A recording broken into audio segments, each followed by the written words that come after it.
Halo semuanya, selamat datang di Academy Genius. Hari ini kita akan berbicara tentang pertanyaan ke-225 Leet Code, Implement Stack Using QoS. Soal dari pertanyaan ini adalah, minta Anda untuk hanya menggunakan dua antrian untuk mengimplementasikan tumpukan yang beroperasi berdasarkan prinsip, masuk terakhir, keluar pertama, LIFO, dan mendukung semua 4 operasi tumpukan biasa, push, top, pop, dan empty. Mari kita demonstrasikan dengan animasi. Untuk memenuhi karakteristik tumpukan yang masuk terakhir, keluar pertama. Kita bisa menjaga dua antrian, yaitu antrian 1 dan antrian 2. Di mana antrian 2 digunakan untuk menyimpan sementara elemen yang akan dimasukkan ke tumpukan. Pertama-tama, kita berasumsi bahwa elemen 1 dan elemen 2 sudah dimasukkan ke tumpukan. Melalui proses memasukkan elemen 3 ke tumpukan, kita dapat melihat metode praktis memasukkan elemen ke tumpukan.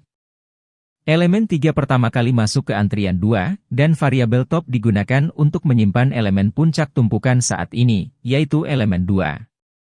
Jika antrian 1 tidak kosong saat ini, yang berarti tumpukan tidak kosong. Maka semua elemen dalam antrian 1 akan dikeluarkan secara berurutan dan masuk ke antrian 2. Saat ini, antrian 1 memiliki elemen 1 dan elemen 2, jadi elemen 1 dan elemen 2 akan dikeluarkan secara berurutan dari antrian 1 dan masuk ke antrian 2. Dengan cara ini, kita dapat melihat bahwa elemen baru, 3, yang juga merupakan elemen puncak tumpukan baru, akan berada di depan antrian 2. Akhirnya, untuk menghindari mengacaukan urutan elemen, kita dapat langsung bertukar antrian 1 dan antrian 2. Dengan demikian, kita telah menggunakan dua antrian, yaitu antrian 1 dan antrian 2, untuk mensimulasikan proses penumpukan elemen 3 seperti yang ditunjukkan di sebelah kiri. Sementara itu, elemen 3 juga diperbarui sebagai elemen puncak tumpukan baru. Berikutnya kita akan melihat proses penumpukan elemen menggunakan antrian. Kami berharap untuk memindahkan elemen 3 di stack seperti yang ditunjukkan pada gambar. Karena saat ini elemen 3 adalah elemen puncak tumpukan di antrian 1. Jadi kita bisa langsung mengeluarkan elemen 3 dari antrian 1. Sementara itu, kita perbarui elemen puncak tumpukan top, menjadikan elemen 2 dalam antrian 1 sebagai elemen puncak tumpukan baru. Berikutnya kita akan melihat metode untuk menentukan apakah tumpukan kosong.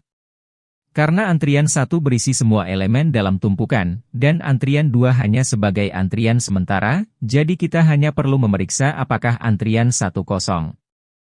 Akhirnya, mari kita lihat metode untuk mendapatkan elemen puncak tumpukan.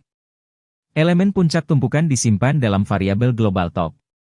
Dan saat melakukan operasi push dan pop, variabel elemen puncak top diperbarui secara real-time.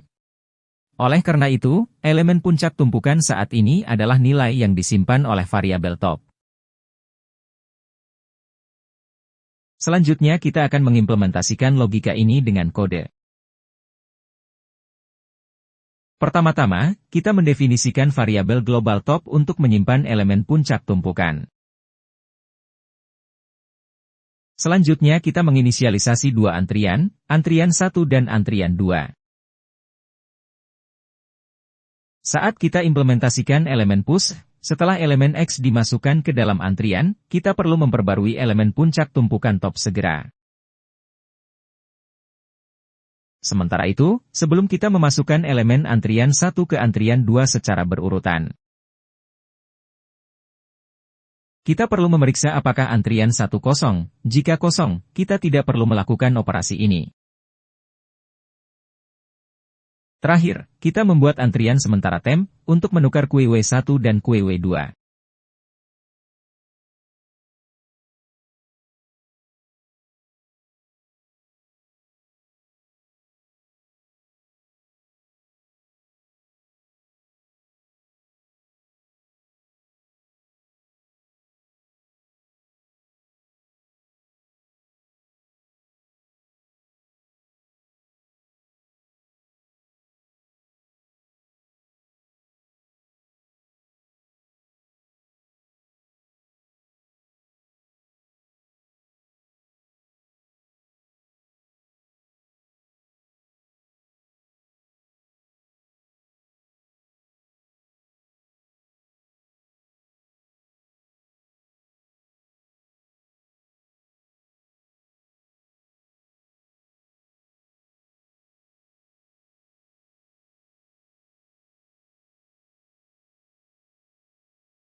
Saat mengimplementasikan pengeluaran elemen dari tumpukan, setelah elemen E dikeluarkan dari antrian, kita perlu memperbarui elemen puncak tumpukan top segera.